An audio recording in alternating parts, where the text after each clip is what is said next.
stories we know are not always the only possibilities. Destiny sometimes takes unexpected paths. What if a single gesture changed the course of history? If a different choice rewrote the legend? Prepare to discover parallel universes where the impossible becomes reality. Welcome to What If?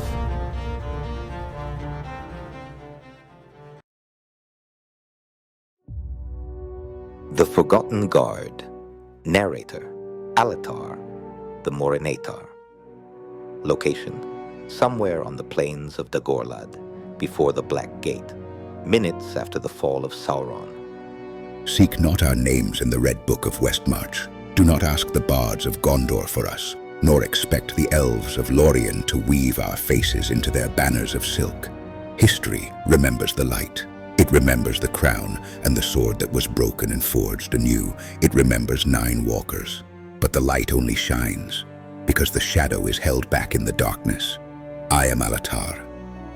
For an age of the world, I was called Morinator, the Darkness Slayer.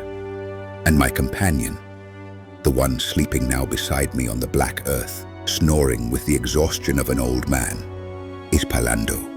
He was always different. While I looked at the stars and plotted strategies, he looked at men. He loved their songs and suffered with their sorrows. He was the heart of this company of 2. I was only the will. The wise say that the blue wizards failed, that we were lost in the east. How foolish the wise are. We did not fail. We simply chose to be the sacrifice that no one sees. This is the true truth of the War of the Ring. Not a story of glory, but of attrition, of how we bled in silence so that the Grey Pilgrim could rise in the light. It all began in Imladris, in Rivendell. The night after the council, Elrond summoned us to the high terraces. A single company, said Elrond, his voice broken by fear. A single wizard, 4 halflings, and mortal warriors. If the 9 Nazgûl attack in unity, the mission will fail before crossing the mountains. I looked at Pallando. He was not looking at Elrond. He was looking toward the rooms where the hobbits slept. He had tears in his eyes. They are so small, Alatar, he whispered to me. How can they ask so much of them? It was Pallando who struck the ground with his staff. We will be their shield, Elrond. Gandalf will be the visible sword. We will be the dagger in the dark. But we will go alone. Mortal flesh could not withstand the horror we are about to face.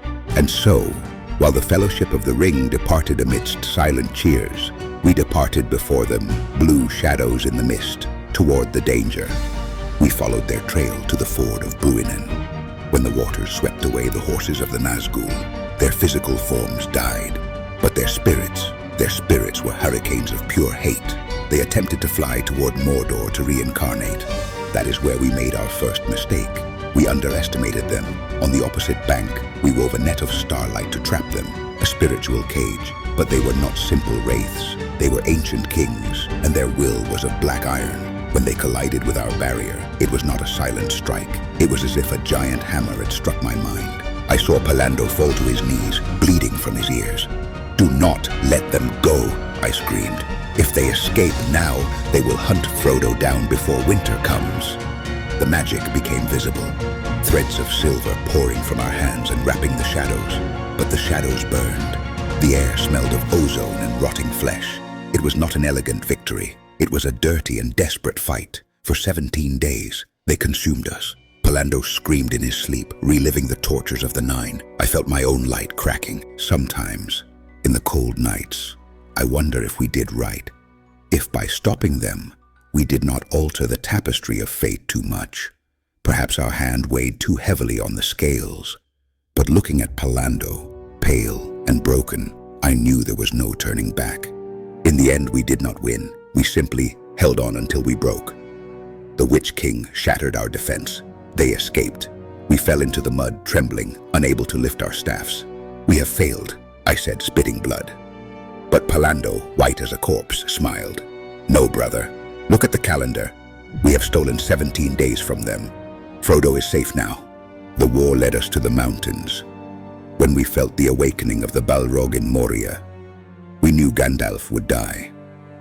We climbed to the peak of Zirakzigil, Durin's tower. The snowstorm cut our faces, but beneath the rock, the heat was unbearable. We arrived just in time to see them emerge. The Balrog was a nightmare of fire and shadow. Gandalf, our grey brother, seemed so small before him. I saw that Gandalf hesitated. The demon's fire fed on the heart of the mountain, regenerating endlessly. "We must attack the Balrog," I shouted, preparing a bolt of lightning. "No," Pallando stopped my hand. "If we attack, the mountain will collapse and kill them both. Do not attack the demon Alatar. Attack the stone." It was madness. We connected ourselves to the mountain. We felt the magma boiling beneath our feet, and we began to steal its heat. It was agonizing.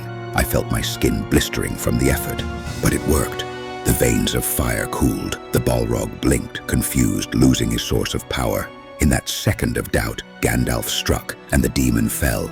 But the price was high. Gandalf fell with him, and we lay stretched out in the snow, smoking, our reserves nearly empty. And then, the end came.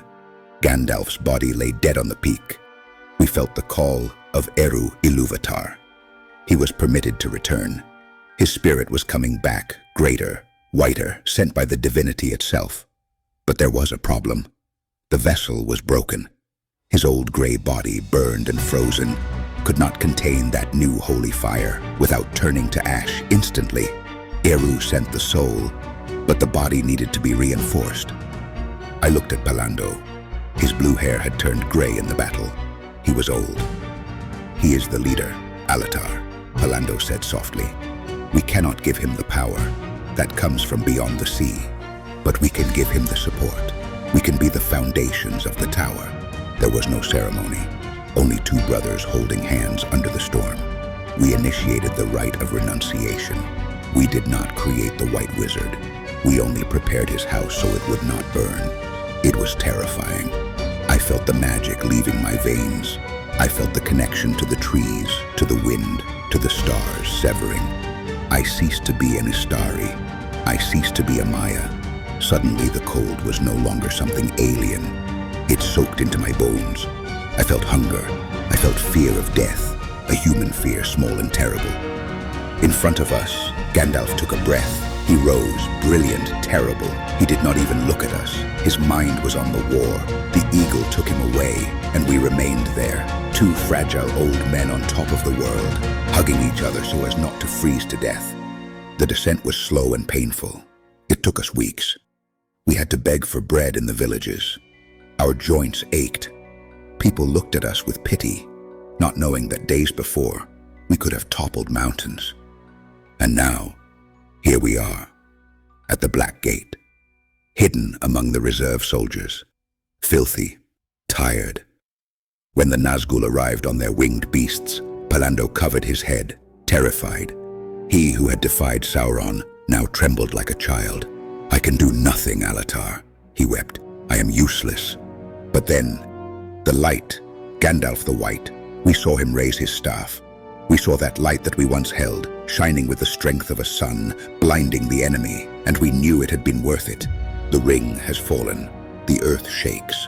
Sauron exists no more. I look at Pallando. He has fallen asleep amidst the dust and someone else's victory. We are no longer immortal. There will be no grey ships waiting for us at the havens to take us home, to Valinor. Those doors are closed to those who renounce their gift. We will die here, in Middle-earth. Our bodies will turn to dust like those of any man. Tomorrow, we will have to look for food. Not manna, but hard bread. Tomorrow our feet will hurt when walking. I am afraid.